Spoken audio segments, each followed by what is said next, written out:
একবার দুই ভাই এক বনের প্রান্তে বসবাস করত। বড় ভাই তার ছোট ভাইয়ের প্রতি খুব নীচ মনোভাব জ্ঞাপন করত এবং সমস্ত খাবার খেয়ে ফেলত ও তার সমস্ত ভালো কাপড় নিয়ে নিত। একদিন বড় ভাই বাজারে বিক্রি করার জন্য কিছু কাঠের সন্ধানে বনে গিয়েছিল। সে বৃক্ষের ডালপালা কাটতে কাটতে ঘুরে বেড়াতে বেড়াতে একটি জাদুকর গাছের সামনে এল। গাছটি তাকে বলল, ওহে মহাশয়, দয়া করে আমার শাখা কাটবেন না। আপনি যদি আমাকে ছেড়ে দেন, আমি আপনাকে আমার সোনার আপেল দেব। বড় ভাই রাজি হল, কিন্তু গাছ যে কটা আপেল দিল তাতে সে হতাশ হল।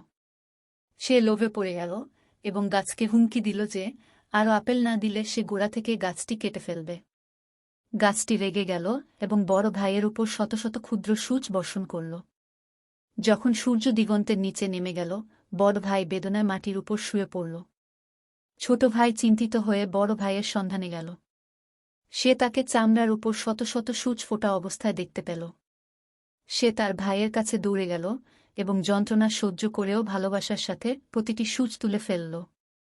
শেষ হওয়ার পর বড় ভাই তার সাথে খারাপ ব্যবহার করার জন্য ক্ষমা চাইল এবং এবার থেকে ভালো হওয়ার অঙ্গীকার করল। গাছটি বড় ভাইয়ের অন্তরের পরিবর্তন দেখল এবং তাদের যত সোনার আপেলের প্রয়োজন ছিল সব দিল।